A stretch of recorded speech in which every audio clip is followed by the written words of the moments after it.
To make matters worse, he's in charge of 1,000 prisoners, not 20. 1,000 prisoners trying to escape because 60 Iraqi guards are smuggling weapons into them. He's in charge of 12 Army reservists, and he has no training and no supervision for this job. What happens at 4 a.m.? He goes to sleep in a prison cell, in a different part of the prison. So that becomes his total environment. Robert J. Lifton calls it a total situation, and those are the conditions under which somebody can easily turn, because all of your rewards, all your information is locked within that system. That's what every cult wants to do, is they want you to be in a total situation, break off your contact with your family, and so all your rewards, all your information comes within that group. Total job burnout. Even worse, the place is under constant bombardment.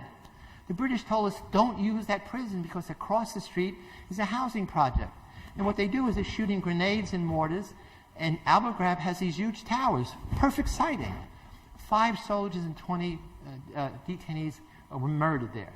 So every time you go on the job, there's a chance you could die. So what I want to say is, before he went down to the dungeon, he's exactly like a guard in the Stanford Prison Study, with less intelligence. Good, normal, average. And they put him in that situation, and he became, if you will, a monster like the others. So what happens when you take him out of that situation? Is there any lingering thing? So I bring him to my home with his wife, Martha, give him a nice Italian meal, give him my baseball cap, get to know him personally. Normal. And in fact, if you think about what Hannah Arendt said in the trial of Adolf Eichmann, she didn't have the concept of situational analysis, but she called it the banality of evil. And what she said is Eichmann, the guy who orchestrated the murder of 2 million Jews when he was in charge of Auschwitz, everything we know before he went into Auschwitz, normal. And now she's saying, you see this guy on trial, and not only does he appear normal, but the psychiatrists who interviewed him, tested him, some of them said he's more normal than me. A family man, a father, a husband. And it's only when he was in that situation where he had a job. The job was a very difficult one. How do you eliminate 2 million Jews in a few months? And so he was in charge of the train conductors. He was in charge of the engineers building the crematorium. He was in charge of the biochemists creating the gas. He was in charge of the disposal of the remains. He was in charge of the dentist who took out the gold from teeth. He was in charge of all of these things, which are very difficult, very complex. And while he was in that situation, he did the job with meticulous efficiency, as did most of the Nazis. And then, when it was all over, he's now this normal guy. So the banality of evil that Hannah Arendt talks about, and I'll mention in a minute, is that Eichmann looked like anybody's uncle, anybody's brother, anybody's father. And she said, that's what's terrifying, that he's terrifyingly normal. That we want to believe evil looks like the pictures that John Hanson showed. It looks like the devil, it looks weird. It looks like the cartoon characters. What's frightening about evil, it looks like your next door neighbor. So very quickly, what was his military trial? He was discharged dishonorably, got 8 years in prison. He's now a prisoner in Warehouse Road. They stripped him of his 9 medals publicly. They took away 22 years of his retirement pay, so he's absolutely broke. And his wife has divorced him because they're now broke and disgraced. So who's responsible for maintaining this condition that you saw? Use of dogs to induce fear. They call it fear up. Nakedness of prisoners. Extreme stress and fear imposed in various ways. Sleep, food, and sensory deprivation. Concealing illegal practices of International Red Cross observers. That top list, those are part of Donald Rumsfeld's 8 list that he sends to Guantanamo, that General Miller at Guantanamo brings to Abu Ghraib and tells General Sanchez with a finger, these are what you got to do.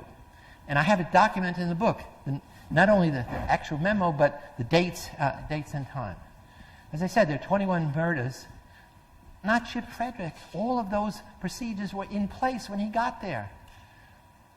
What did they do? They did the sexual thing. They did what our guards did. They added that little element, and they took pictures and put themselves in the pictures. I have a whole analysis of trophy photos in the book, which I think is fascinating. And the parallel I draw is with photos of lynching of blacks in the South and Midwest for 100 years. And you know what?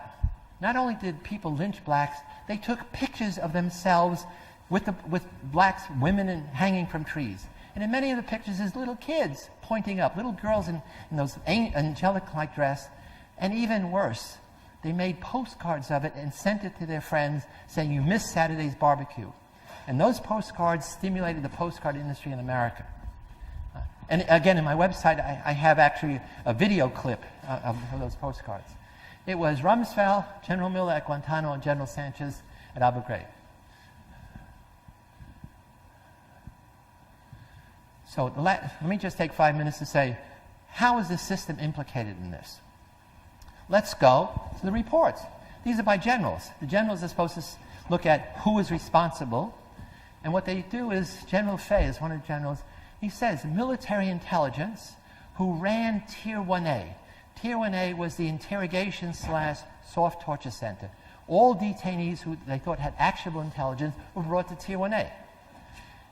The military intelligence were in charge, but there's also CIA there. There's also civilian interrogators from the Titan Corporation, some getting $1,000 a day. And they got 1,000 prisoners to interrogate. They don't have enough linguists. They don't have enough people who know Arab culture. So they're trying to interrogate, and they're not getting any information from them. Also, most of them, they picked up whole families. Most of the guys had no information to give.